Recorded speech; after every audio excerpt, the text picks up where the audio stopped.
pay safeguard.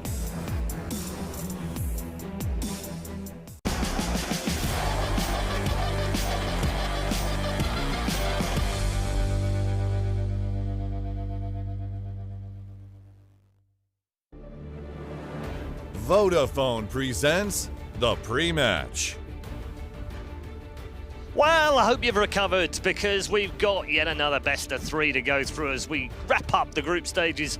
Group C comes to an end with Mineski versus LFY. And I ask if you've recovered because, my goodness, what a series we just saw with Pain coming through against Liquid. The TI champions are no more as far as ESL One Birmingham is concerned. Next up, it's a chance for the DAC champions. Will they stay alive? We've lost so many big names in this tournament. I'm starting to run out of ideas. But let's find out from two well-known experts their thoughts on this matchup between Mineski and LFY as Capitalist rejoins us at the panel alongside Nahaz. Gents, I'm seeing a graveyard of champions in front of us so far. We've lost EG, we've lost Vici Gaming, we've lost Newbie, we've lost Liquid. I swear we've lost someone else as well on here. Oh, Spirit as well, of course, because maybe not the graveyard of champions, but they were a last-minute replacement, obviously, for Navi's. But it's just an unbelievable lineup of teams that are already out of this tournament. Where does it end? Is Mineski next? No. Okay. It's LFY. All right. That's my prediction anyway. I like Mineski here for this matchup against LFY. I have nothing against LFY. I think they're a pretty good team. I just think Mineski's better. I don't know. I wasn't convinced by Mineski yesterday. I've been seeing a lot of Mineski going back to their old habits of playing greedy around Mushi. And I think if you get Mushi's gyrocopter out of the pool, you control that jab's clockwork. I think Mineski's beatable right now. And I like this LFY team. They've been the forgotten team of this DPC season. This is 4 out of the 5 players that finished 3rd at the International 2017, where they were up 1-0 against Liquid in the loser bracket in the lower bracket finals and nearly closed out, nearly erased a 20K Liquid lead in the final game of that series as Monet's Morphling was streaking. Liquid did pull it out, and we know what happened, but this is a team that got rid of DDC, added Yao, who, by the way, recently became the 24th player all-time with 800 career wins. A lot of veteran presence, big threat. Do you think it was an upgrade or a downgrade? I think it's a downgrade, and that's one of the one of the things that has made me happiest this season is that DDC has finally got the recognition that I think he's deserved for a number of years. I do think Yao, though, is a steady support player. He's good enough to win at a high level as a 5-position role. I still think this team, if Inflame goes off at the off lane, sound like a broken record after Chavo last series, I think this team is very dangerous. See, and that's the problem I have with LFY right now, is that I think DDC did make that team, like, I think his captainship, whatever it was, made the team successful. And I am not fully convinced that this LFY, I'm not convinced that we're going to see them at TI. I'm not convinced that we're going to see them do well if they do end up being at TI, just because I look at some of these players and I look at their performances and I'm just saying it's not quite good enough, right? Well, I'm not kidding. I'm not Inflame, I think Inflame and Afu are like the two that I think they do really well for themselves. I think they do everything they can to make LFY successful. I'm not as convinced by Monet or Super. I think you're underrating Monet. I think he is. He's certainly a notch below Ame at the carry position, but I don't think he's that far off. I think he's like half a notch below. I think his peak performances, particularly on the harder carries like Morphling, he's able to sustain presence in the mid-game engagements as well as scale, which is what you want from your carry right now. And like I said, it's more about, I feel like Mineski have yet to reach, they know that they're probably in TI as we speak. They have yet to reach that level of play that we saw from them at DAC. I'm okay with excusing Monet. All right. No problem. But let me go in on Super.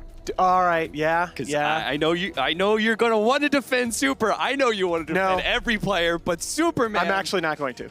Super, I used to be a fan of this guy. Like 3 years ago on Vici Gaming, I was like, Super sick, man. And then I've just seen not enough personal growth from him whatsoever as a player. I feel like I'm watching, in general, the same player that I watched 3 years ago. 3 years is a huge amount of time to be watching the same player. And the big problem that I have with Super is that he's always been, so just for a little background for our viewers, he's always been this very team-oriented mid player. He was always the mid player that was trying out mech builds. He was somewhat like Fata. Yeah. Okay. He was the Chinese Fata. Exactly. Yeah. But the thing that we've seen from Fata over time is he's diversified his gameplay tremendously. He can now play farming games. He can now play games where he gets sacked. And he went to the off lane. I think that was super helpful for him. Super. We just haven't seen that same kind of diversification either in his hero pool or in the games that he's capable of playing. He kind of approaches all these games the same with the team fighty, utility, tanky heroes like the Death Prophet mid, and we haven't seen the same kind of threat from him or diversity of gameplay that we have from the other top mids. You know, Super go off lane, let him flame take over, man. I honestly think that this guy needs to do something different because it's just like at a championship level, I don't think they're gonna get there. So how has that changed in 9 months? See, that's the thing. 9 months ago, these guys were on the verge of greatness. That's where Cap and I differ. I think, again, we tend to talk about teams that win majors as if they're gods and unbeatable, and every team's got their warts. Okay, every team has their skeletons, their weaknesses that they have to play around, and I think. Is Super an ideal mid player right now? No, I think he's probably the weakest player at his position on the team. Is Yao as good at DDC as 5? No, but I think they're good enough. All right. We'll see if they're good enough to beat Mineski. Yeah, they're going to have to play very well to beat Mineski, regardless of whether Mineski are in form or not. But there is a little bit of form here. They have taken out Newbie. And I know that... Oh, in a dramatic series yesterday. Not a particularly big scalp perhaps right now with the way that Newbie are playing, because their form is very poor at the moment, but still... Well, but they had a mega creep comeback in game 2, and then close the game out in game 3. It's it's not a huge. That's going to lift them, though, isn't it? You know, they play them a lot. It's a Chinese game where they know that it's a little bit of a different meta between the two teams. That's the thing. They've come through that game after losing to them in hundreds of qualifiers, seemingly, this season. That's going to give them something. Newbie has made so much of their hay in the last couple of years off of dominating regional opponents. That's a big win for LFY. Yo, Mineski watched Pain Gaming take down Liquid, and they're like, yeah, that Pango hero, let's pick Pango. Oh, come on. They were the originals. What? No, you guys are... Mineski have not been picking Pango 1-2 every single game. No, but they haven't done it all of this entire tournament. Not this tournament, but so they are the originators. Pain, but they were the originators of this. Daryl needs no excuse. Both of you shut up for a second. I am the Pango player. I literally watched Ice's first Pango game. Can you guys stop telling me that Mineski are the originators of Pango? Obviously, I know that. But I'm saying they watch Pain take on Liquid, and they're like, that Pango, we should revisit this. We should just 1-2 Pango, because honestly, that hero is good enough in those team fights to be able to just single-handedly take down Liquid in these 5-man engagements, which Liquid is super good at. We should just revisit that, start 1-2ing that hero again. You're totally right, instead of going 3-4. The trick is, Jesus. we know that. No, get away from me, Alan. They don't know that. Well, maybe they would know that if you two let me talk. I swear to God, just because you guys are 30 years older than me doesn't mean you get 30% more of the panel time than me. Can we mute Cap? Is that possible? Can we do that? Can we just not let him have a microphone? No, Jesus Christ. I like feisty Cap. This is great.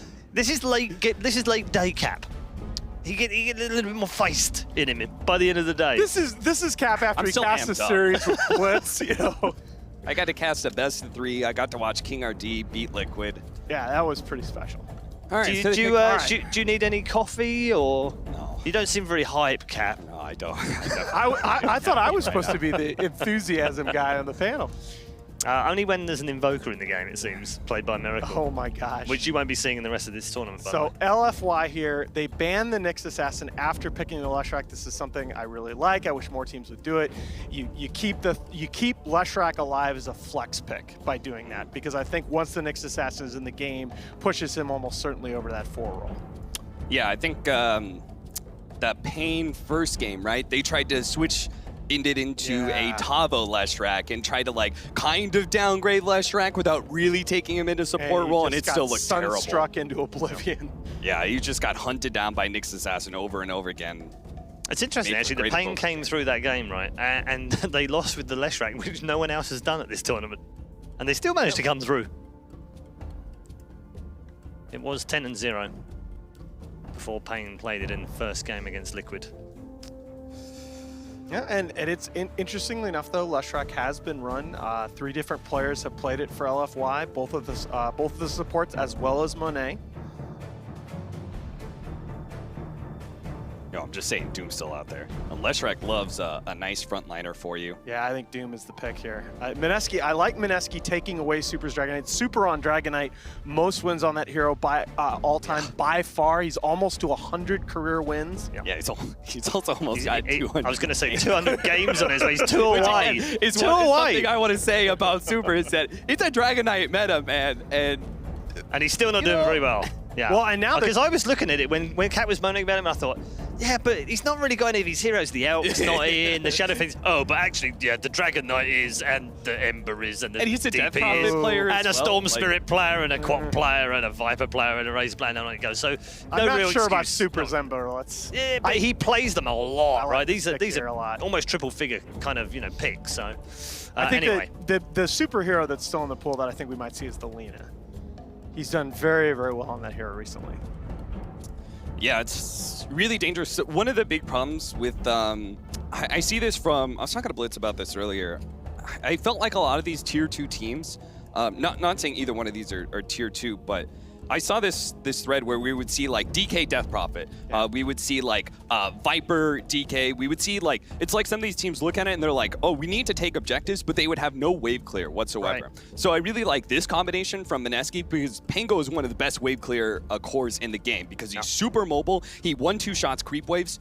That's always like mega value, and he's hard to be able to gank. But if we had like something like Alina, who is very adept at being able to shut down those kind of heroes once you have the Shadow Blade build, you just always fear for your life. Yeah, I think that's a great point. The complementarity between a wave clear advantage and the ability to just hit towers after you get there really offsets a lot of what the huge wave clear on all 3 heroes on the LFY side. We had that series yesterday. It was a DK Death Prophet combination, and it was every single time this DK Death Prophet, they were being forced to use their ultimates on their side of the map because they had no wave clear whatsoever, so they were never actually able to take those objectives. No, that's actually like when you look at, we started charting where on the map ultis are being used, and you can see it so well with Death Prophet that if she's forced to pop Exorcism in a team fight where she has no chance of taking a tower afterwards, she loses the game. I think you need a really strong laning phase support here for Mineski. The biggest thing is that... Does that fit the bill? Yeah, that definitely fits the... I mean, it fits the bill like for 90% of scenarios. So right? is Elder this... Titan is almost always good for your laning phase, but we don't know what LFY is going to be running for their safe lane. Are we in for Pango ET aggro duel? Yeah, okay. Like that was the reason why, is because Pango needs to have a protected lane. That's why Pain Gaming set Tavo up so well last time. What? So we're gonna have Leshrac presumably be... Are they gonna do Coddle Sand King, or are they gonna do the more classic Coddle Bristleback aggro duel lane? Well, it's got to be Coddle Bristleback if you're picking the Bristle into a Dragon Knight, right? Like you're picking Bristle into Dragon Knight Pango. Dragon Knight has that natural armor. Pango's gonna build a bunch of utility items and armor up. It's gotta, if you're picking Bristle here, it's gotta be for the laning phase. They also they played this with the Coddle. It was yesterday against Newbie. I was just thinking that maybe they think that a safe lane Bristleback won't be as threatened by any sort of ET lanes. I think that's wrong. Yeah, just because level 1 and 2, Bristleback's actually incredibly weak. In fact, I'm just looking through their drafts from yesterday. They picked, this was against Newbie, they picked Coddle, Sand King, Leshrac, Bristle, and Lina. So in that case, right, Coddle, Bristleback, aggro duel, and we're gonna have either mid Leshrac, or maybe we can do some sort of side lane Leshrac with the Sand King. It is always nice to be able to have a range core against those kind of ET, Naga Siren, like so aggro duel lanes. Okay, it's a good Lina ban because I think that would have been the 5th pick, but the problem is that you can get away with a comp like that against Newbie because they're not going to threaten you too much in the lanes. Oh my goodness. Dude, LFY are on some shit right now. Where the hell did that come from? Okay, Bloodseeker destroys Pango. Yeah, he does. Both Coddle and Bloodseeker destroy that hero. But arguably, Bloodseeker was supposed to be really good in the series, the first series today, where it was against Slark and I can't remember what else, but it was DP. Yeah. And then also Pango in that game as well. In the Yeah, 10, it was Pango Slark. Like, both those heroes hate being That was locked down. Optic versus Virtus Pro. Okay. The day. Yeah. I mean, so it does cut into the options here for Mushi, right? Although you could just wait, Gyro's still in the pool. I guess yeah, Gyro's still in the pool. It's got to be Gyro. Makes sense. You know, because you've got Bristleback and a Bloodseeker on the same team, that this team won't scale at all. You literally just pick any core to BKB core that comes online early. Is this win 20 minutes in or lose badly? It's one of those kind of lineups where LFI definitely have to snowball heavily because they've got Bristleback, like Leshrac either needs to get super big. If he's a core, then he needs to be super big. He's their only real good objective taker.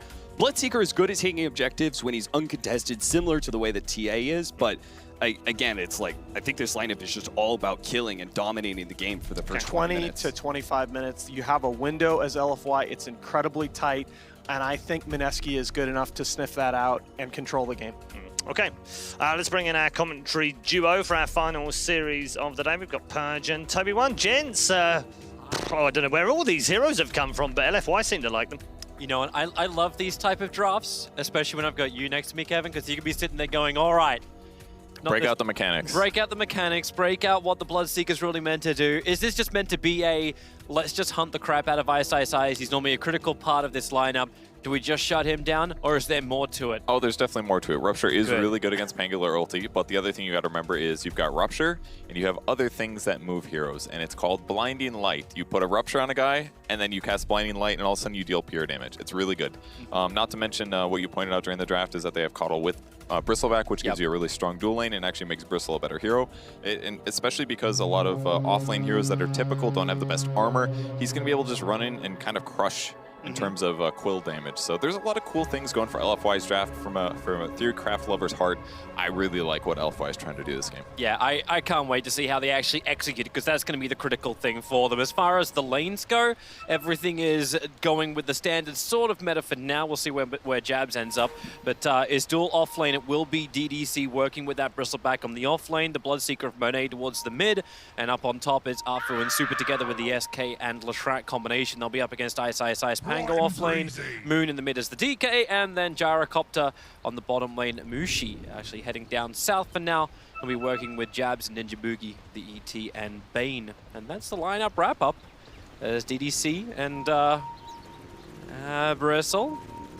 They're pinging out. Maybe they actually want to have a crack at this one, Mineski. So what are you going to level up? You gone for the homing missile to begin with. Bristleback tries to get rid of it. It's going directly towards Yao. They actually want to bring him down if possible. Hit into it and say goodbye to the Keeper of the Light.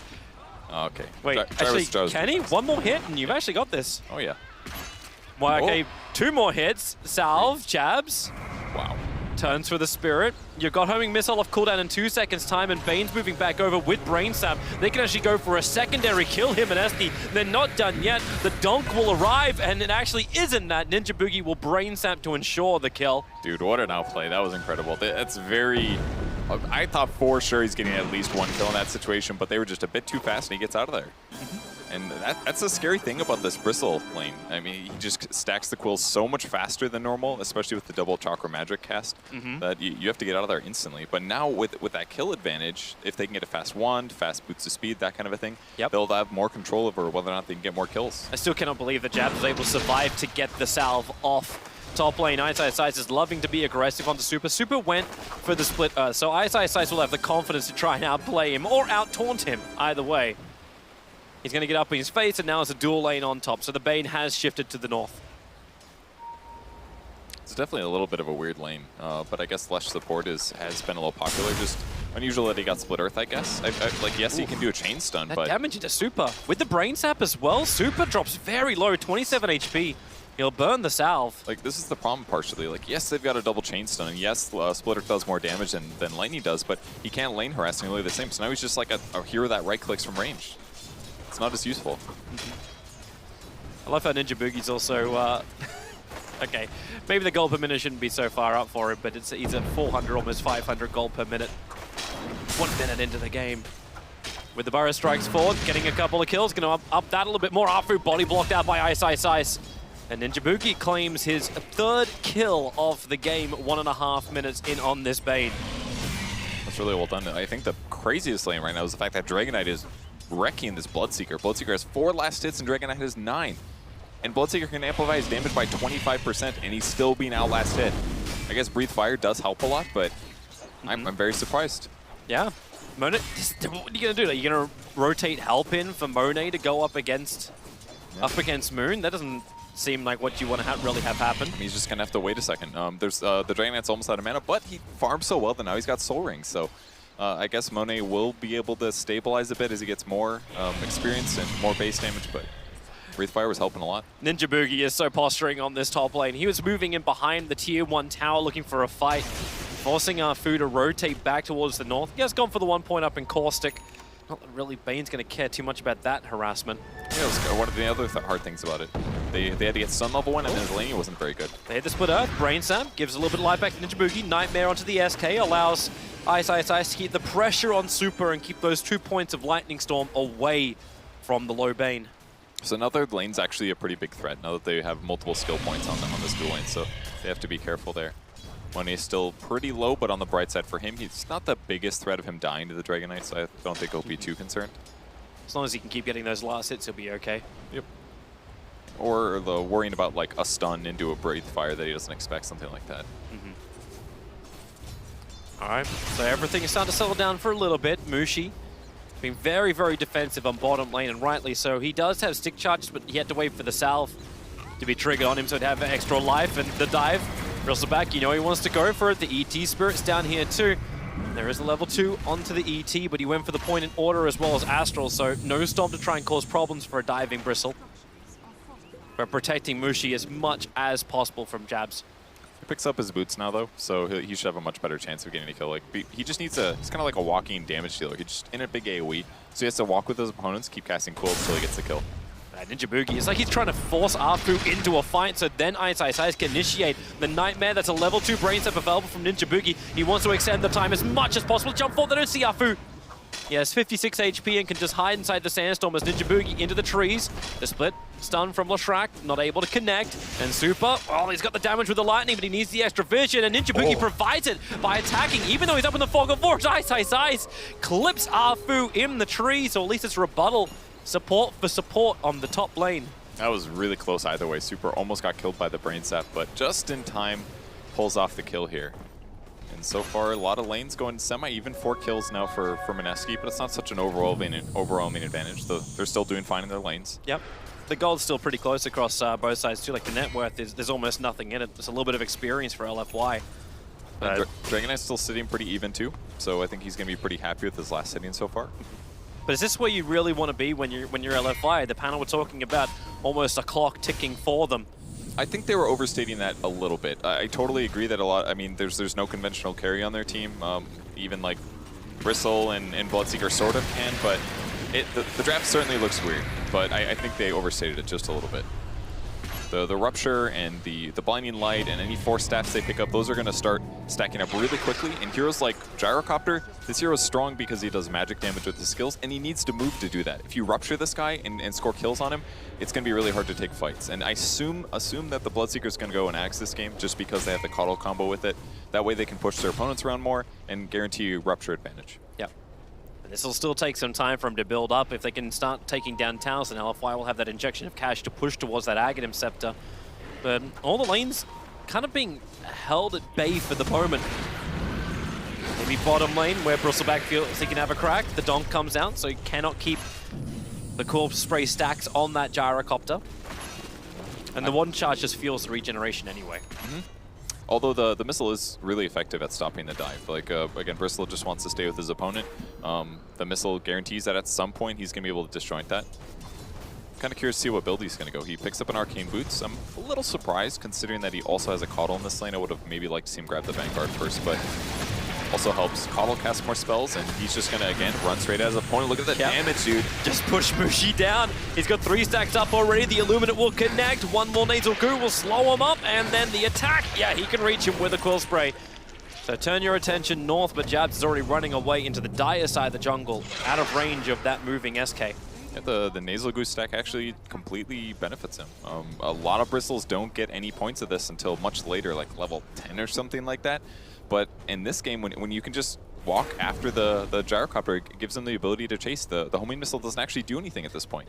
Yeah, you're talking about like you don't want to run away from Rupture, but you can't run when you don't have any movement speed. Nasal Goo, Monet, Rupture is out over on Jabs, and he has a TB, but he's holding it because Arfu nearby comes in, gets a double burrow strike because Bane was nearby too, so Monet can just go ham. The Nightmare keep SK out, but Monet now has a double kill for his rotation. Huge amount of damage there. And that's basically what you have to do every time you get Rupture. It's a very low cooldown, 60 seconds. You just got to make sure you have a stun nearby. It's going to be Sand King most likely, potentially Leshrac. Just rotate them over, you get a Rupture kill every single time, and it's the best way for Bloodseeker to accelerate. He's queuing up a Yules now, so he's going to have the ability to do that himself in the future at least. All right, so this is when LFY, like, Rupture's down for the moment, but it's such a low cooldown. Do they start forcing buildings? Do they force 5-man fights? Do they try and get Bloodseeker in on this? Or are you still looking for these critical items before you get into such engagements? Just let things, like, keep the status quo for now for him. I think the only hero that's a little item dependent is Bristle, but he's okay right now because he's doing fine. And then probably like a blink on Sand King or maybe an item on Leshrac. Those are the only heroes I think that are got to be a little bit careful. Ice is on the run back behind the trees on the top, while on bottom lane the real run begins. Homing missile or connect, but outside of range of the cooldown, not to mention the Bristleback is just so, well, even with only 1 point up on Bristleback, he's still insanely tanky. Yep, and getting a lot of regen as well. So I think all LFY wants to do right now is just stabilize all their lanes. Stick to where things are, make sure that you're harassing your opponents while getting last hits. And if you do that, you'll keep catapulting into an advantage. And then once you grab your big items, like a potential Ags on Bloodseeker, that's when you start making big moves. But either way, they just want to make some kills while also getting lots of farm and last hits and levels and all that stuff. Super's moving off the top lane. They're giving the space to Arfu. Let him catch up, get some Tranquils up and running, and potentially, like, no points up in Edict, it's 4 points up in Lightning. They can pressure other lanes, and Ice having a very similar kind of feel. Ooh, He's running in towards the mid lane. The Nightmare's out from Ninja Boogie. The TPs are on the way. They're Bristleback to the front lines. How much damage have they got with that bump through? Ice keeping the Bloodseeker bouncing around thanks to the ball. But here comes Super, the Lightning, the slowdown. The Quill Sprays are starting to stack up. DK doesn't have the regeneration, survived it, so he has to stun. Keep Leshrac away. The Stomp from Jabs. It cannot control up the Bristleback long enough. So it will be a mid for mid trade-off. Boogie is on the run out of here, and so is Jab, so that everyone will retreat back to their normal lanes. I mean, they get the kill, but losing Dragon Knight there is going to be a little bit punishing. Great reaction, and that's basically why Super rotated over. He was anticipating that gank. He actually got there too early, leaves, and then has to come back again. But on the bright side, they were able to get a return kill. But great execution by Mineski there. Ice comes in perfectly. And goodbye mid. And that was a Rupture kill? Yeah. Yep. Big Rupture kill. It was off cooldown. Bane was low on life and couldn't regenerate in time. Just got the crap beaten out of him, really. It's kind of a big mistake at this point since Bloodseeker is such a snowball kind of hero. You can't give away those free kills. Especially because on the other side of the map, Bristle's still pressuring your own carry. They're bringing help towards the top lane. Nightmare from Ninja Boogie can set up over on SK. Super's nearby. They start the attack, but as DK's rotation over, which make this difficult for Arfu. Wait, did anyone bring detection? The split Earth's a little bit off target. Burrow Strike. Now Arfu runs down south. He can at least waste time. DK just wanted to move in, take this quick kill, and move on. But at this rate, Arfu can actually escape. Tranquils back off their cooldown timer, and yeah, he'll just walk away. Well, I guess they just thought the follow-up stun would be fast enough. They were a little unsure. There were a lot of heroes in the area, but no huge resources wasted other than their heroes' time. Not insignificant, but could have certainly been worse. Yeah, there wasn't as much capitalizing in the middle lane as I thought there might have been. With the absence of the DK, Moon was able to get back in time. He is still #1 on the net worth for his own team, but 700, 800 gold behind that of the Bristleback, who's now going to dive underneath the bottom tower looking for Jabs. Was TP out, top lane. Nightmare, SK taking out this one as the rolling thunder of Ice, and combining with the damage of the Brain Sap. Super just does not have the life to survive under the tier 1 or the friends to help him. You know, the one thing that LFY is really lacking is vision. They have none of it right now, and any of that would be able to spot this rotation from Mushi potentially. And this is actually the one lane that's vulnerable, is the top lane here with Leshrac and Sanking. These guys can be pressured. They need to get some wards down. I don't know if they've been dewarded or what, or they've just been busy. It's 2 wards in DDC's inventory, and I get that they have very aggressive dual lanes and they've got to be active, but if they have these wards up, maybe the Lesh doesn't die here, and they're still getting more out of the map. But letting him go down there is going to mean this tower gets pressured. That means that Mushi actually gets something out of this rotation, so now he's got phase boots, and he's more or less online and ready for rotations. They were looking for a kill instead. Just push down mid lane, take the tier 1 tower. They almost caught up to Jabs, who was on the run, but that top tower belongs to Moon. Mono's taking a very long time to try and kill off this mid tower, and this has bought time for the rest of Mineski if they want you to come back to mid. There's no TP scroll for Mushi. He's on bottom lane.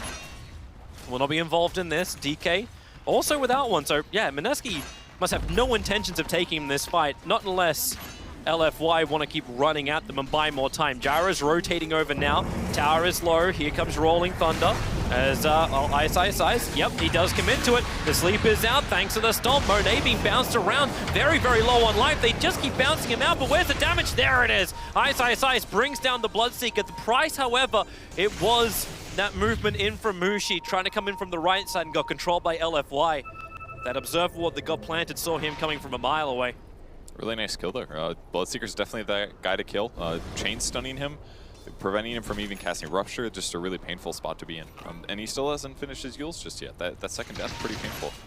But at least they get the tier 1 tower mid. That's going to give them some nice rotation advantage, make it harder for Mineski to defend further dives. That was me hitting a button. Oh. I'm on cap settings. Ah. How do I resume this game? Let them restart it. Sorry, I fin-holed it. I don't want to press any buttons. I'm scared. Yeah, right, I'm not touching my keyboard at all anymore in this game. If you need me to check any stats, let's make sure that we don't ruin the game. Hey, at least it was Cap's name and not yours, right? Yeah, no one knows, right? Yep, no one knows. Well, no one has to know. Everyone knows now. All right, sorry. Let's get back and focus on the game. I'm sure you'll be completely fine after that moment. Yeah. Truly embarrassing. I'll have a blush moment. Now let's move on. Okay, so LFY, like they've just retreated to their side of the map. So is Mineski. I can talk if you. Yeah, please, you need 5 minutes off. I can. No, I don't want to pause my brain as well. Okay. All right, they're finishing the Ural Scepters. That's the big thing here. Now that when Mineski actually focuses them, they can defend themselves a bit. They're getting out from the top lane, still trying to finish a Blink Dagger of his own, which is going to allow his team fight to be a lot stronger. But other than that, major items, yeah, just a bunch of Ural Scepters, both ready. Yeah. So having that, you've been talking about it for a while, so at least now you've got the Bloodseeker's options. But can you force this now with the Bristleback? Like, he's got Hood, he's got Vanguard, he looks insanely tanky just to throw almost into the Wolves and instantly de-warding that Observer too. Mineski wanted this vision before the fight began. They don't have everybody with them. Gyrocopter has the TP scroll to come and join it. Moon pressuring the mid, but doesn't have the TP scroll, so he's down here with Jabs behind it, but this is just a ticker for LFY to get more aggressive on the top lane. Yeah, the Bristol is super tanky right now, picks up a Buckler as well, going to be finishing.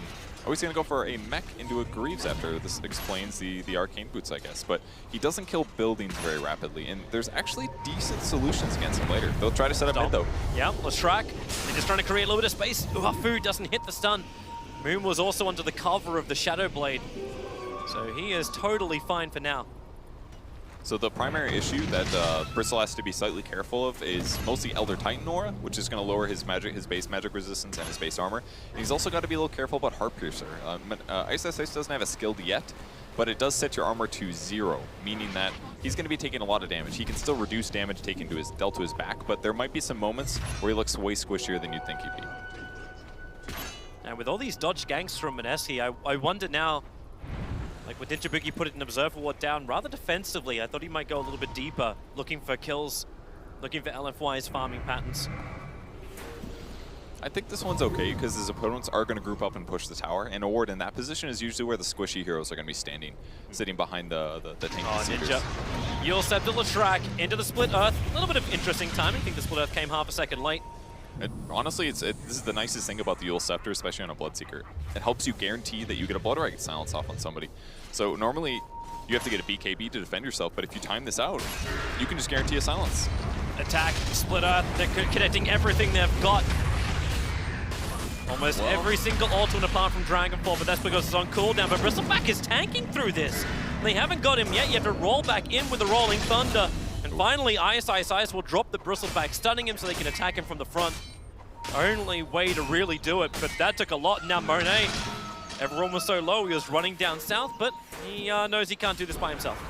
Could have maybe cleaned up there. I don't think he realized Pango's TP was on cooldown there. Could have given it a shot, but either way, shows Bristle is still super tanky. Once he picks up his mech though, and his Greaves especially, it's going to be hard to finish him off. But definitely a nice kill in the moment. They can push out the bot lane easily, they can push out the mid lane, maybe pressure the tower. The Dragon Knight ultimate still has about 30 seconds left, so he's going to clear Ancients, maybe get some chip damage mid. Every tower that they can kill is going to give them some really nice map movement capabilities, and they kind of need that right now, especially because Mushi is playing from behind this game. I'm not super confident in a Gyrocopter's ability to be super effective this game, but if he plays a little bit more passively, like sits back and only comes in when his team is partially engaged kind of a thing, then I could definitely see a lot of value out of him. As long as he can get the farm for it, Moon starts off with a Rupture, jabs. No TP scroll, no way to walk it out, no one to really save him. The DK was nearby, but you've just committed the Dragon Form to fire up the Ancient stack. They are not wanting to get involved. Yeah, he's trying to accelerate into his first item, and this is a good choice, because if he's magic immune and he's ruptured, yes, he'll still take rupture damage, but he can't be blinding lighted, he can't be pushed with Force Staff or other means, so it's going to give him an ability to fight. And once Mineski gets those items, he'll be in a much better spot. He's rolling, thundering around, trying to find, if possible, Yao, but Yao's already moved on. Due to the tree lines, Bristle pushes the lane, they have to go up towards the top. Look for a fight up there instead. That's good. They're going to be able to defend their Observer Ward at least, but... That's Shadowblade. Can they actually get the pick off? Afu, he has sentries on him, but he doesn't have it planted right now, so Moon starts the Dragon Tail stun, Ninja Boogie, and the Fiend's Grip. They'll commit it just to ensure that Afu cannot Burrow Strike or Sandstorm away. It's a good grab. Observer Ward would have helped out, but Invis with the Shadowblade there, so... They even started to pull him away. Recall came in from Yao, just to try and pull the Leshrac a little bit more efficiently towards the mid lane. I mean, it's a good move. I guess both teams are kind of feeling like they need BKBs, but Mineski's doing a really nice job accomplishing both tasks. Well, they got a courier kill to begin with. Decent amount of items on it. That's going to remove the vision they want to have, but Yao in the trees, triple TP. Almost in the perfect triangle, but no stuns available to actually stop Moon's TP out. They fight in the mid lane instead. Rupture is there. Mushi just waits out inside the river, cooling his feet as the rolling, thundering Ice behind the tier 1 tower with the Earth Splitter from Jabs. Makes it impossible for Bloodseekers to run in and be part of that fight, so they wait out the Rupture. But it has bought time. Bristleback rotates over. The mech is up. They look for a fight. A Nightmare to begin with. Ninja Boogie has to outrun this. He's got some stick charges, and thanks to the stop, space has been created. And Afu killed on the back lines. This Blink Dagger Pangolier combining with Moon to keep the pressure on. Even the flat cannon damage pushing Yao low, and Ice jumps into the back lines. Will find him. It's just one after the other. Mineski are finding LFY, and they're avoiding the big tanky cores, hiding around them. Yeah, that's exactly what they're doing. They're engaging their opponents, but all the evasive mobile heroes like Pangolier and Dragon Knight, they just go invis, look for the backline heroes, and then they just chain burst them down. That's how Sand King died right at the start of the fight, and that's exactly what LFY was hoping to have to actually get some reliable kills, but no Blink Dagger yet on Sand King. He's probably going to go try to push out a lane and finish that now, and then maybe they can find these opportunities, but they're just ignoring the Bristleback, and that's one of the big negatives of just going this ultra tanky build. Yes, they can't kill him, but he also doesn't do very much offensively, and as long as they ignore him until the end, it just doesn't matter too much. It's that point too, like when you wanted to like Moon's building into a BKB. Like I think you have to rush a Silver Edge, try and make sure you can bring down this Bristleback, but that's not even required anymore. Yeah. Because you're going all the range kiting items that you require. So things like this will happen. Ninja Boogie can't really save himself. They committed the Rupture. At that point, he was dead no matter what. But that's all 5 heroes from LFY on the bot lane. It basically takes like 10+ seconds for Bristleback to credibly threaten a hero. And it's probably going to have to be somebody like Elder Titan that feels a little worried there. So, I mean, we'll see what items he picks up afterwards. I assume he's going to make the Greaves next, since he did build Mech as well as Arcane Boots. But He's been Not sure. He's been pretty pushed forward by taking out that triple stack of Aegis that Mineski prepared, so he does actually, in fact, buy the Greaves. Yeah, it's an okay choice. It's going to give a lot of armor and survivability to him and his team. He can dispel from a silence and things Fighting like mid. that. Here comes your initial stun. Fiend's Grip as well. Support's coming in from LFY, but will it come in time? Blinding Light? No, it doesn't. The BKB being burnt by DK to ensure they had enough. And do you really want to fight this? Mineski move up towards the high ground. The Yule Scepter's out over on Pangolier. A quick jump, super. Jabs coming in for the stomp. And then Epicenter and the Burrow Strike. So quick for Afu with that Blink Dagger. He brought the extra damage required to give Super the double kill. And now it's Mineski. One by one, they start to fall underneath their own shrine. And this is like the rare case where they're like, we killed the Bristle. We can do whatever we want now. But they ran into a team fight that just wasn't quite ideal. The great setup against the Pangolier was huge, though. Ice has been the guy that's been disturbing team fights the whole time. But this time they Yules him. They go into a stun. He gets hit by a silence, and then that allows so much setup time for Sand King to come in and clean up and set up the rest of the fight. So LFY pulling back into it. Yeah, it's the dream scenario for them, at least, to try and push forward. Now, it's still even terms for both sides, and this is when you start to wonder just how hard do LFY have to push this. I don't want to bring back the full clock, but what's their win condition on the back of the heroes they've selected? Do you push high ground at around the 30-minute mark? Do you require Aegis for this? Are there any other critical items they require? I mean, Gyro is certainly going to be a late game issue, but looking at Dragonite, this hero is not the same hard carry that he used to be. He's like a semi-carry somewhere in there. He's going core items, more or less, Shadowblade, BKB. Like, I'm still not the most worried for LFY in terms of getting out-carried. Bristle always has attributes of carry potential. Cast spells, he gets right-click damage, and he gets movement speed. So Ninja Boogie said again.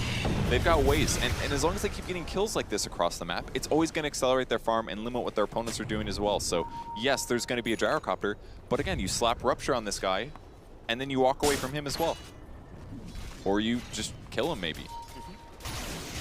We'll see. They may just have that damage for it. A little bit of survivability with Vanguard finished on the Pangolier. So still trying to juke it around, and LFY, here we go towards Roshan. Start to drop that armor of Roshan. And have all the damage in the world they really require once Bristle back. He's already on 7 Warpath stacks. It's one of the best things about Bristle. He's so good at killing Roche. 4 picked up here, and that's -7 armor about. ET Spirit's in there. Starts to stomp, just tries to force LFY away. Actually goes for the fake stomp into the real stomp. And only connects onto Roshan. Can they get close enough for this? ET Splitter is in a good spot. Roshan's low, 1500 HP, but now LFY, they just take the fight. Fiend's Grip is onto the Sand King, but Ninja Boogie, once again, he is alone. Moon was taken out of this fight thanks to the Yule Scepter. No one's dead just yet. In fact, it's going to be Afu. Ice doing the work. Locked in the trees. He needs more time. 1 more second, and he can push himself away. And Bristle back. He's falling. Moon's doing the job, and so is Mushi. He got the flat cannon damage spilled out, so maybe Moon could finish a lot of LFY, who's on the retreat, nice and low. Monet was on the wrong side of the river. Lashrak and Connell back towards the shrine, but with Roshan so low, Mineski will just take this. Super close team fight there. Buyback by SK. Are they really going to go for the YOLO? He looks for it. Afu, he's close. stolen Aegis before, hiding inside the sandstorm. Burrow strikes in. Afu, he snatches the Aegis.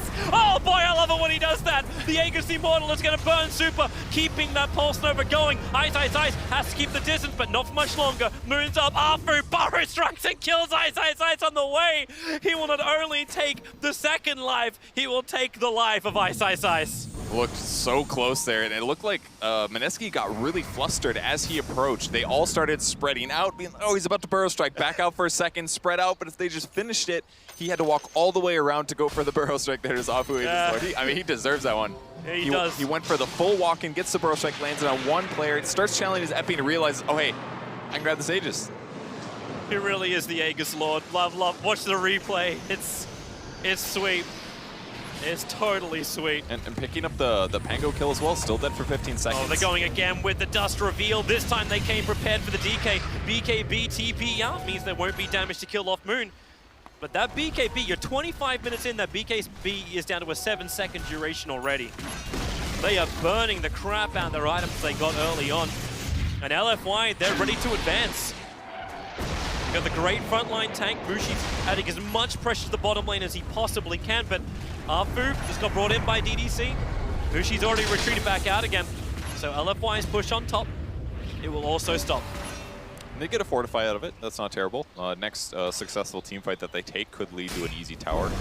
In terms of carry potential that we were worried about, it's still transitioning. Bloodseeker's queuing up a Radiance, a very common late game Bloodseeker item. Doesn't necessarily have to buy Ags now, could be later. Never know. Force staff on Keeper of the Light for obvious Rupture reasons. He'll be very safe there. And Super's also transitioning to a Blackening Bar of Zone. There's that Silver Edge for DK. So finally, at least they have something against this Bristleback Ninjabuki, thanks to the double Nightmare on Monet. And now the Bristleback, they break him. There's that Silver Edge already going to work with the Fiend's Grip. Bristleback, he just evaporates. 50 seconds without a buyback available, so LFY missing a very critical piece of their lineup. The Stomp won't connect on Monet, so he is already back to the tower. But double damage DK, Frost Dragon form, they're pushing mid. Huge grab there. The Silver Edge isn't the best item on paper, but when you can break a Bristleback like that and get him out of position, all these tanky items really don't mean very much, especially when comboed with the Amplify of Elder Knight, or Elder Titan, excuse me. Oh, hey, I was wondering, the sleep from Echo Stomp, do you think they have Pleasant Dreams instead of a Nightmare? I don't know. I think you'd have echoes of your former dreams. Oh, okay. Yeah. But it wouldn't be a proper nightmare because only Bane controls nightmares. That's true. Maybe they're tied together. Who knows? Well, we'll have to ask Slacks. He's in the house. They're actually going to push some tempo here. They pop the smoke pretty aggressively across the map. They're pinging out the bottom. This is where, like, Afu, when we talked about it before, he got dragged in by the Keeper of the Light. He kept pressuring the bottom lane until he hit the tier 3 tower. But how long does he really want to stay here? The Radiant scan, wondering if he's moved further to the north, but that hasn't happened. So Mushi underneath the Dire Observe Ward. This has to feel like fate. They'll wrap around the back of Super. Here comes your epicenter. That BKB from Mushi. He needs the extra help, and there's your jump in. The Nightmare means that Mushi can survive a little bit longer. Will he stick around Super? He'll deny himself. And in fact, 3 heroes from LFY. Super denied himself, but both. That was like the panic moment where you're like, oh, we're getting a gank off, but in reality, they're ready to turn things around. It was so close. They would have definitely killed Gyrocopter if not for Ninja Boogie's quick Nightmare. Gives you 1 second of invulnerability as it sets in, and because of that, it gives him the time to cast his Black King Bar, and at that point, no more magic damage. It's a very low chance LFY was going to get that kill afterwards, so just getting there in time. Yeah. Even if they did get the kill over the Gyrocopter, I'm still not certain it would have been worth it. You would have lost 3 heroes just because of Mineski's rotation time. It would have felt a whole lot better than it did, I'm sure. Oh, yeah. And right now, Moon instantly crosses the map. The wave is pushed up, pops his ultimate. Tower's very likely to go down. No glyph either for LFY to defend. Yeah. But nice for Mineski trying to always force these issues. Just how hard are you going to force it? Bristleback arrives. He was starting the Nasal Goo, but Moon just disappears into the Silver Edge. And Bristle remembers just how good that DK is against him. And all of Mineski have moved to the south. Same for LFY. 5-on-5 fight incoming underneath the tier 2 tower. So Rolling Thunder comes through, gets the initial kick. Eruption is out. So Moon stands his ground in the middle of this fight. So does Afu, but then Mushi with BKB just goes to work the Fiend's Grip. Monet, he just sat there. There was nothing more he can do from 100% to 0. Pangolier will die on top of the hill. The Super, he will be the collateral for it. 4 heroes of LFY lost. Coddle the only one to survive. And the cost was the offlaner of Mineski. they're just encountering so many problems in these team fights. Like, the Bristol just doesn't really do anything. He's 2-6-4 now. He's spent all this money on defensive items, but so much of it just hasn't accomplished anything. If this guy has like a Black King bar or something, at least he can run in and fight, but they're just controlling him and breaking him and just killing him. That Spirit's looking for the stomp, or looking to actually force Yao into a bad position. He cannot channel that Illuminate. He cannot do the D-push without forcing a bit of a risk of a jump. Looks like he will get it off as nighttime has... We are inside of that for the moment. So they can fight a little bit more in the fog of war. Jump out, Afu gets the Burrow Strike. Moon goes invis, but the sentry wards are down. Rupture, does Moon just try and run this off? Jabs gets the stomp, so Monet under the cover of his BKB can keep moving forward. The thirst is there, Monet wants a target, Your Scepter up. Here we go for LFY, looking for the target. Afu again with a Burrow Strike, catching out Moon, killing him off, and they move towards Mushi. 2 massive kills that LFY needed just to make it feel better for what happened on bottom lane. That's the best that they could grab. Super farmed heroes on Mineski's side, and I'm surprised 2 heroes died there. I would have felt a little bit better for Mineski if that was just a single, but Rupture paying off at the end, and that's going to catapult them into a really good place. Something that was causing so much pain for LFY in those last fights is no blocking bar on Leshrac. And even they're still lacking some carry potential as well. Once they get there, everything's going to be a lot better for their team. Even Bristleback queuing up a Solar Crest next with a mix of evasion and armor could maybe make the difference in the next couple fights and him staying alive. Not the most confident about that though, considering how fast he's dying to relatively normal right clicks. Movement's going north from LFY. I don't know if they're just trying to ensure the northern side of the map belongs to them, so when Roshan's up, they have it, but Super's using the Edict to pressure in mid lane. Mineski don't want to fight this, instead they're looking towards top lane. Fiend's Grip onto SK, but Ninja Boogie, he holds the Fiend's Grip. Blinding Light does not interrupt that, but Apu, he survives it. Ice just couldn't do enough work, so the Rolling Thunder are away. He was ruptured, but TP back to base. Pangolier is safe. That was nicely done. Took some damage, but it wasn't that much. Still level 17 for Bloodseeker, so no rupture damage perk at 20 has been snagged just yet. This is the never-ending issue for LFY. The bottom lane continues to pressure in. You see Ice draw a couple of lines. Like, this bottom lane continues to push. How is LFY meant to actually look at Roshan? Like, he could spawn up in 17 seconds. That's the potential spawn time for him. I mean, that little skirmish looked okay for LFY. They didn't end up grabbing any kills, but as soon as it's over, they have to run all the way across the map again and just begin these pushes. And by the time that's done, Mineski's up, they're healed, and now they get some map control as well. That's a nice rune. Who would like that one? One Arcane rune for a DK who's looking for a shorter cooldown Dragon Form. Roshan is, well, he's 2.5 minutes for the spawn time there. So it's going to be a while before Mineski can get that Aegis and cheese, but it's not going to stop them from fighting. 4-man smoke up, well out of vision of any dire wards, and thanks to their Observe Ward, they're watching all of LFY move into that Trinity neutral camp. So they find a different target. They're going to find Yao. Nightmare lets them get in a nice position for it. The homing missiles coming in, and he can just never sleep. It's a tough game for Cuddle so far. He spent so much of the early game just trying to help Bristle do well. Good BKB usage by Bloodseeker. That could have been his death. But because he spent so much time trying to make Bristleback's game good, he hasn't been able to sit back and just collect farms, stack camps, that kind of a thing. Although maybe, I feel like he could have stacked like Ancients and stuff like that a little bit more. Maybe he didn't, maybe he did, I'm not sure. But with him having no Ags, it's a big limitation. He can't do as much in terms of split pushing, in terms of pulling his allies around. Yeah, you don't have that Blinding Light combo you were talking about previously. Yeah. Like, Pangolier, where's that Sentry Ward? It's just out of range of Moon, but Bristol can already feel it. Now, bottom lane, they pushed it out with Super, but okay, I was actually wondering if Mushi would even TP down to the bottom lane. It's not required, just because they have those mega creeps on bottom. It's just good to do. It's a lot of farm. It's better than him jungling in a lot of cases, and he can do it really fast. He's a quick hero. He's got Ags as well as Maelstrom, so waves die quickly, and then keep the map control, look for a team fight. That's what they're looking for right now. And they've got so many more Invis heroes, or at least they have the important, which is Dragon Knight, who's got a Blink and a Silver Edge. He should be able to find those openings, and they can start a fight with it. Life is so hard for LFY. They smoked underneath the Radiant Observer Ward, so Mineski, they just sit in the high ground area. Cooldown can be used to force the mid lane out a little bit further. That Observer Ward's going to go down to the Sentry that's already in mid. The Creep Wave does the dirty work for Mineski. But DK under the cover of Silver Edge, there's the smoke break and jump away from the SK. Arfu knows this is not to be had, but Mineski, they want it. They smoked themselves. It's good movement here. They're going to sprint right in through the creep wave. Are they going to open on Bristleback, really? Yeah, they're opening up on Bristleback. The jump forward, the stuns. They didn't actually break him, however. There we go. There's the split. With the Earth Splitter to hold him in position. The run is out. Pangolier, a little bit of trouble. He was ruptured. Jumps further in, and Monet goes for it. The Blinding Light, and he'll eventually kill himself, just purely on rupture. Bristleback brought back, which is why Mineski are all on full retreat. I say that as Moon's in the backlines killing off Arfu. It was good initiation. They actually did break him right at the start of the fight. Another stun on the Bristle means they're going to be able to secure the kill. And spending money on buyback is actually just a big detriment to him.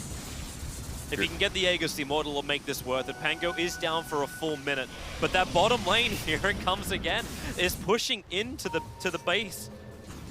So Super has to come back to defend it. They can't just commit into Roshan just yet, LFY, unless they do that. Okay, TP him down, recall him over. They're going to attempt Roshan. very difficult task for LFY. The power of the Elder Titan in the area, but there is a dead Pangolier for 40 seconds. They have an opportunity here. No Dragon Form for 52 seconds too. So it sounds like it's a decent time for them to take this. The Sand King's going to be TPing out across the map trying to get here in time, but will they be able to? They've got to really work on Roche right now. They've got all the best amplifiers. But oh, Bloodseeker took so much damage from that clap, he might die. This jump up, at least he got the Yules off before the Stomp connected. Nightmare makes this difficult. They're buying time, Mineski. 10 seconds till Ice is back alive. Afu jumps in. Mushi has the BKB to protect himself from it at the moment, but there's your Rupture out. Say goodbye to Yao. They want more. Moon's BKB just let him stand his ground. Not so great for Mushi, however. Ruptured up. He has buyback available, but Pangolier into the world of the fight. Elder Titan brought down by LFY. The 4 remaining players that were there, now 5 thanks to the buyback on Connell. They're fighting together as a team, no. and they have the epicenter. Mushi jumped over towards the shrine, but they haven't killed him yet. They will still, however. They'll find him, and the extra help from LFY is still fighting strong. The Nightmare Bristleback forced to sit there for the moment. Ninja Boogie, feed scripts available. Monet, you'll have to cancel almost instantly as Moon can now start the attack. They're bringing him down, and it will be enough to Bristleback. The Greaves is off the cooldown in 4 seconds time. He's staying close enough to continue the fight. LFY, they're buying back so much. The Bloodseeker's running in. Super, he's on the run with 74 HP. The Spirit from Jabs will kill him off. And now Moon, blink yourself in. He wants to try and break the Keeper of the Light, but the Nightmare, it actually stops him for the moment. Triple kill for Jabs. They want to keep going because the buyback's coming thick and fast. Not to mention a tier 4 tower died in the middle of all of this fight. But LFY, they TP to the front lines. They wanted to keep this up. And here's your run. Moon, the split up. No, he'll just BKB. Turns onto Super. Jump forward. They have the stun. They keep the control. Moon TP's out just in time. The Burrow Strike from Afu. A millisecond too late. And Monet can't catch up to anybody else. This tier 4 tower is now clinging to life in the LFY base, but LFY committed so many buybacks to make this work. I mean, they weren't the only ones. Both teams spending a lot in terms of buybacks. It's like half of the heroes in this game instantly dying and buying back, but the last tier 4 died? Oh, this is so bad for LFY now. I mean, we've seen some thrones die in some weird ways the last couple days, but man, losing your tier 4s to a set of catapults in that really long fight, that is the biggest casualty in that whole engagement. Do they find Ninja Boogie? He's hiding in the tree. Afu put down the observer board, yet now they see him. Do you want to react? Afu, oh no, it feels too good to be true.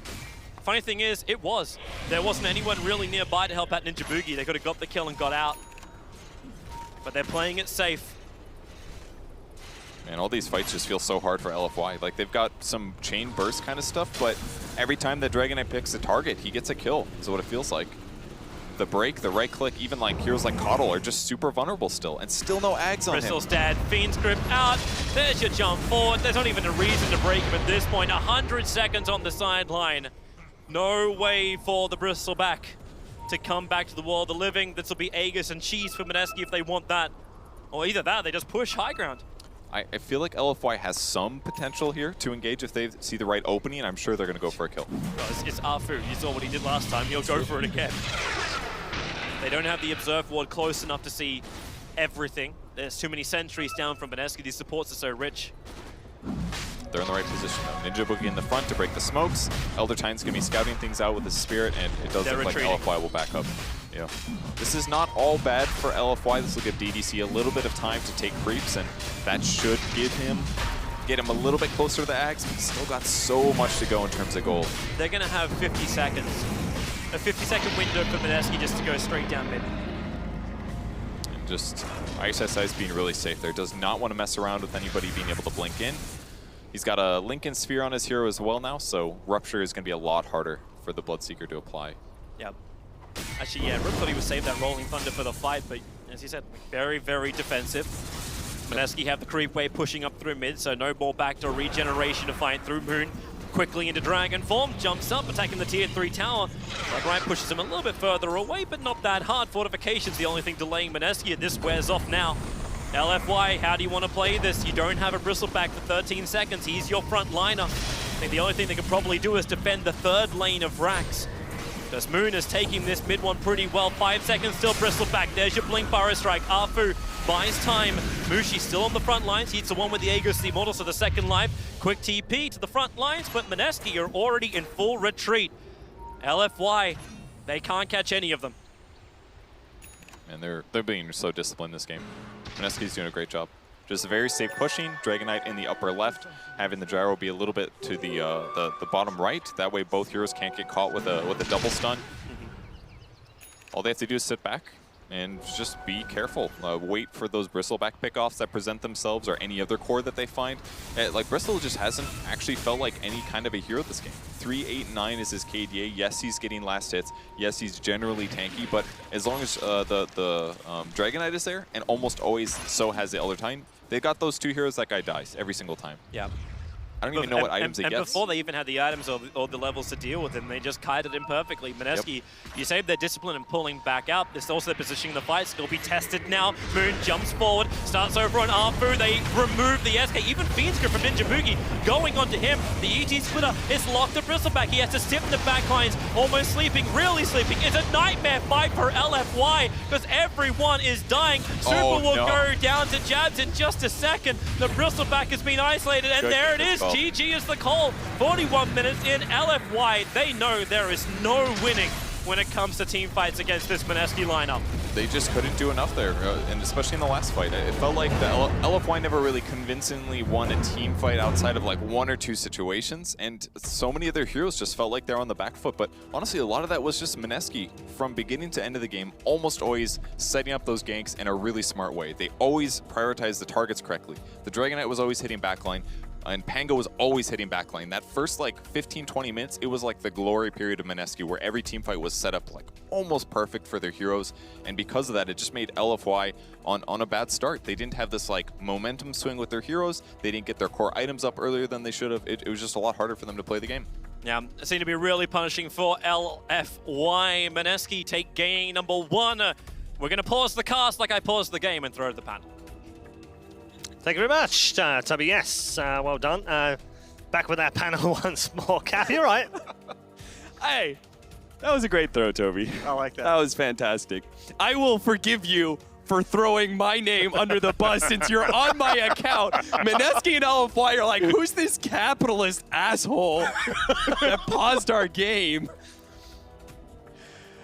But I'll forgive you because that was such an excellent throw. All right. Forgiven, Toby. Naz, where do you want to start here?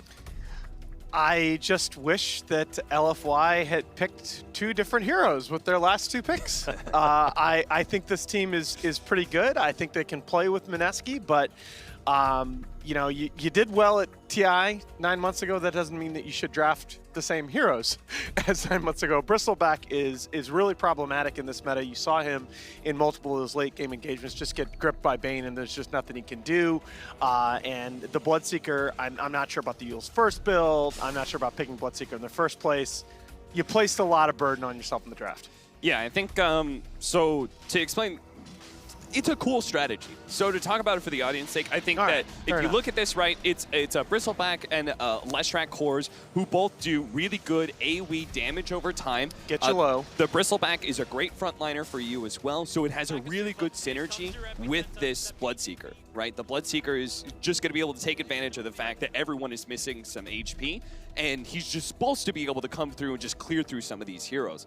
Unfortunately, these heroes just don't really look quite right.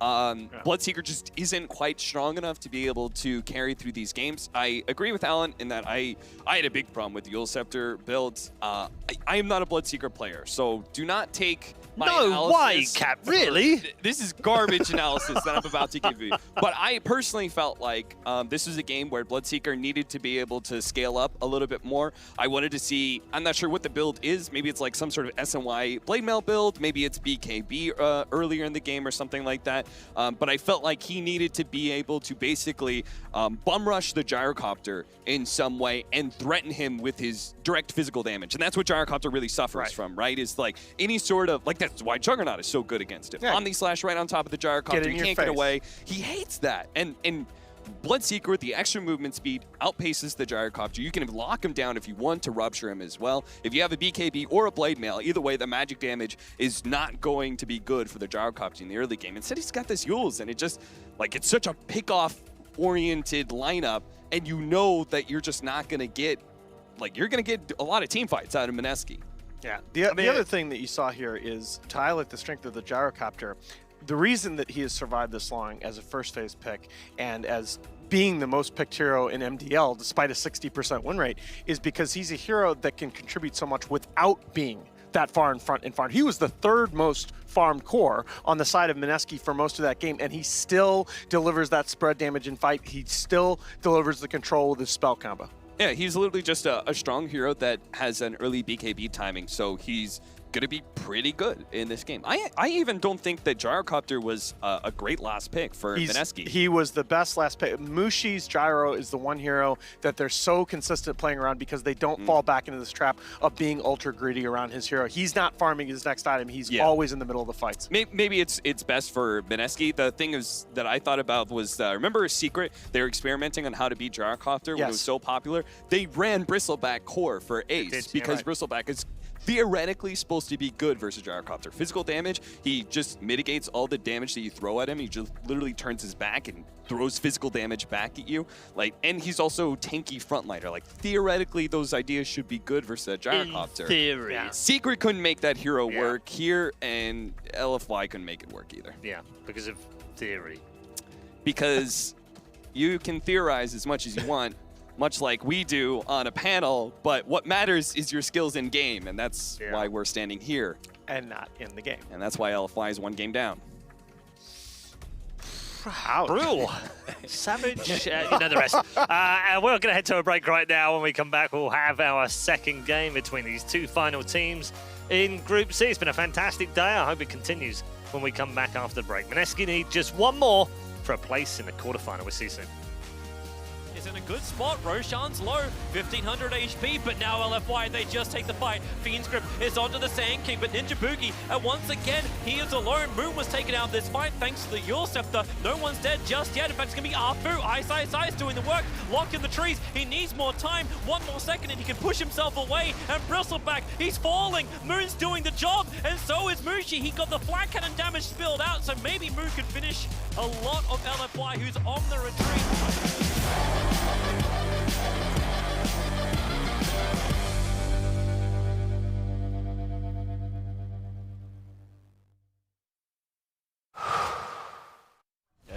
I want to get in there. Wow, I'm not dead. Are you dead? Yeah, I'm dead.